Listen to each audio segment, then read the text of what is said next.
I'm Dave. This is the Cyderbaby pod, and today I'm talking to DeadWax. Hello. Hello. Hello. All right, introduce yourselves. We'll go for the guy on his own at the bottom. Hello. My name is Ben, and I am the drummer for DeadWax. Right, let's go left to right. Right, I'm Henry or Skinner, whichever you prefer. I'm playing guitar for DeadWax. Hi, I'm Jake. I am the front man. Hello, everybody. I am Salt, and I'm the bass player. Right, cool. Right, tell me about DeadWax. I mean, they're quite a new band to me. You're quite a modern sounding. I'm not used to this. I'm quite an old guy. Let's face facts. Right. I'm more used to the new wave of classic rock stuff, but because of my son, I've been getting into more things like the Covey and as everything unfolds, I think bands like that. You're quite similar. You're sort of alt grime. Is that right? Yeah, that's what it's called. Yeah. Alt grime, new metal style. Yeah. Yeah. Tell me about your history. Just tell me about yourselves. We've got all night. Well, I mean, to be honest, you probably have liked us. Originally, we started when we were like, what? How old were we? 14? Yeah, 14. And we Yeah. So we joined in high school, and we started playing Led Zeppelin covers, and that was how we started playing together. And we do, I think, Good Times, Bad Times. That was the first song we learned. And then we literally, I mean, we still do them now. We do pub shows to make some fun to the band, and we do 2 hours of classic rock stuff. And it's something that's kind of how we all sort of got together, was our sort of love for that sort of sound and attitude in the music, I think.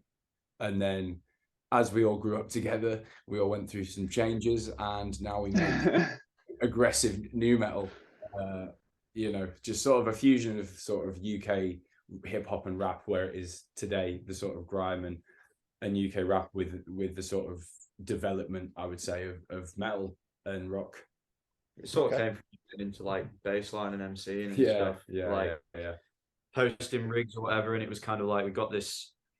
I think it was an element that you were really looking to get as many outlets as you could, and we got a tight band together, and it's like, well, why not do it live with instruments as well, rather than just like decks and stuff. And yeah, it seemed to fit pretty seamlessly, to be fair. After we'd got like the sort of basis to put it on, it was just kind of like done. That's the sound.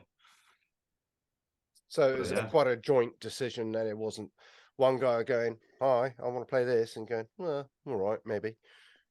Yeah. I think we were lucky in that way, because we've been together for over 8 years now, and I think our the types of music that we've grown up with has all kind of been the same, and then we've just our taste has developed together over time, because we'll send each other stuff, and it's like, that's great, so it's lucky.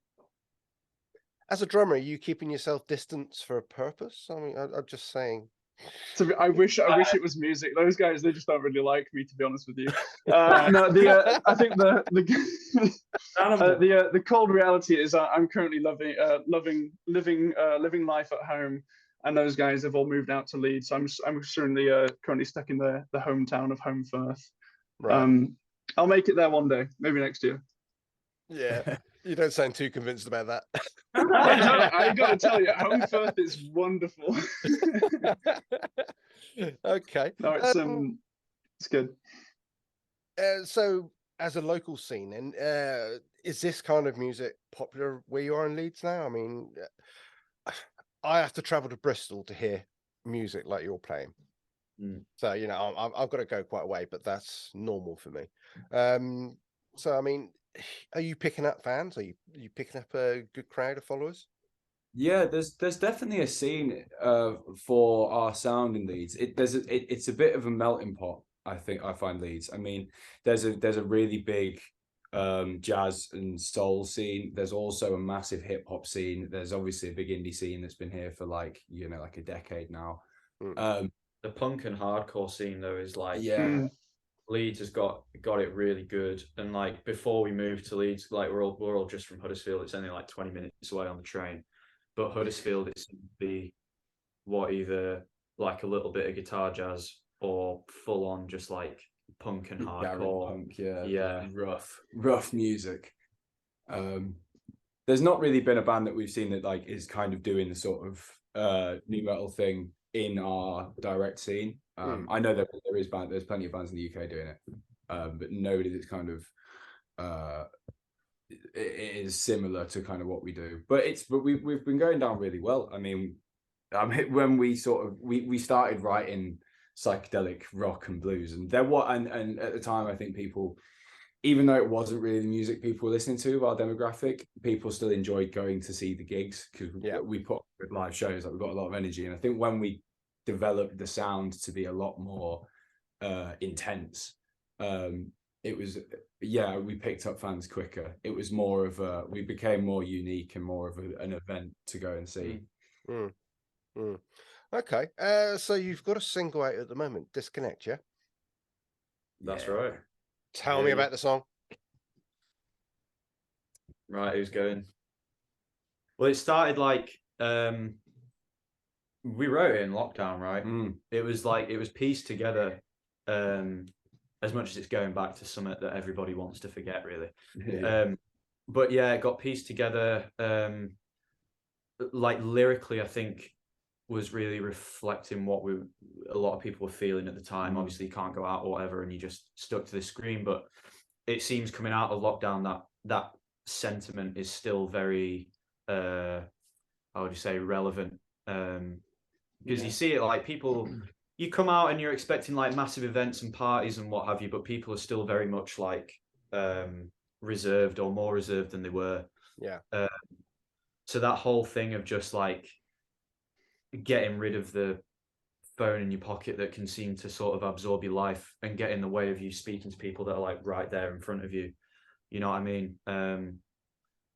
So yeah, I think it was sort of more the lyrics that came first before the music. I wrote it as a sort of 32 bar, I was literally just writing lyrics, recording them and posting them on Instagram just as something to do.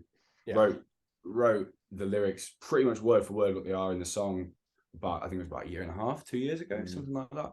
And then you came around, it was I think it was like the second lockdown. I don't think we were actually in lockdown at that point. Was it between? It might have been, in between, I think. In between, was there three? Was it between the second and third? Who knows? I think I was having parties, it was great. Yeah. It was either the first or second and third. Anyway, you came to Leeds and we spent a week just writing tunes. We wrote like 3 songs, and that was one of them that came out. We were like, oh, that one. That's well, there was certainly a reason why they were the 3 angriest tunes we've so far, because I had really angry riffs and you had very angry bars about the situation, and how much you want to escape from it.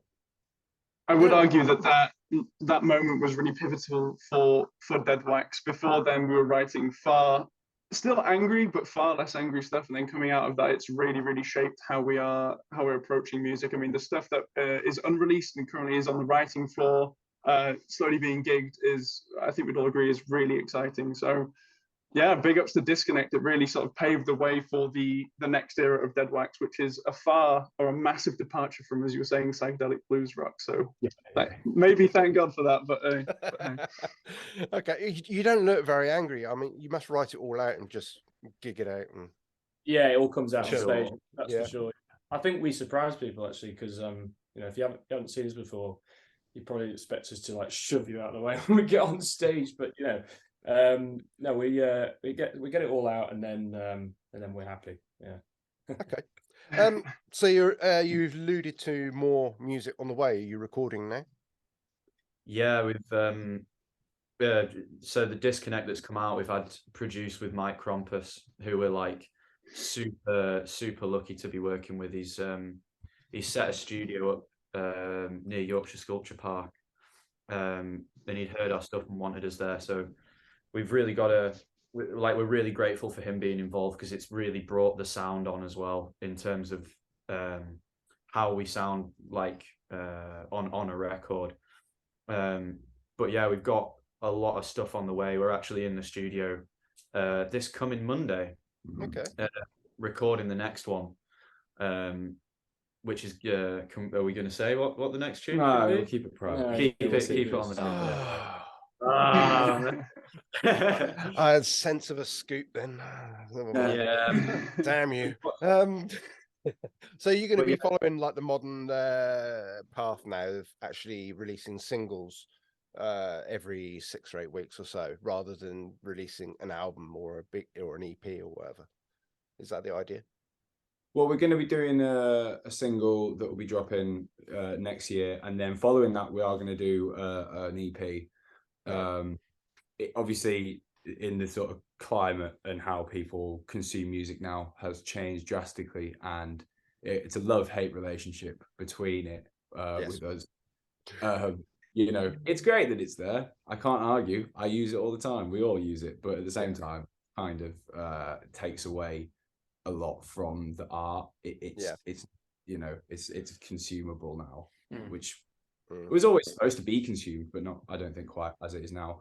But yeah, so we're going to be doing a single and then an EP, which will hopefully will have a fantastic response. Disconnet has had an amazing response so far. We've been doing fantastic numbers on Spotify. Our music video is doing incredibly well on YouTube. That's on our YouTube channel if you want to go and check that out.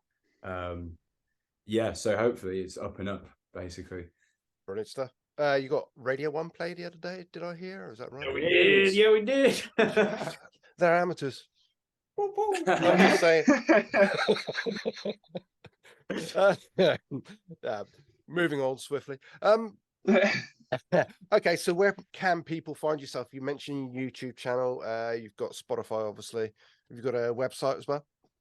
Yeah, you can find us everywhere pretty much at DeadWax Official. That's our social media handle. We're available on all streaming platforms, and our website is deadwaxofficial.com. Freshly renovated, and it's worth a browse. Yeah. Excellent stuff. I'll say so myself. It's nice. It's okay. Did you do it by chance? I may have been a part of it. I don't know. That's what they're saying on Radio 1 anyway. So. Oh, okay. Yeah, I'm playing. Right, I think it's time to leave. Okay, guys, it's been a pleasure speaking to you. I hope to catch you at a gig fairly soon, but I don't think you've got much coming up just yet, have you? December. December in Huddersfield, Mad Friday. It's going to be like if you're in Yorkshire, get there. It's going to be like it's like an 8-band bill. It's going to be going throughout the day. We've got everything from straight up thrashy metal. We've got some hip hop. We've got like the kind of stuff we do. It's going to be a sick night. That's the 16th of December. Yeah. 16th of December. Last Friday. Sure? Friday before Christmas. Okay. I'm just saying there was a little bit of a discussion earlier. Yeah. I would say watch out in the new year for getting down south though, around where you are, Dave. Most definitely. Good. I'll tap Wes up. I'll make sure he lets me know. Yeah, man. Guys, it's been an absolute pleasure. I do love the single. I played it this morning on my breakfast show, and I shall continue to play it as well for a couple more days, maybe. I wish you the best, and I'm sure we'll bump into each other soon. Thank you very much. No, thank you, Dave. Cheers, mate. Take it easy. Thank you so much. Cheers.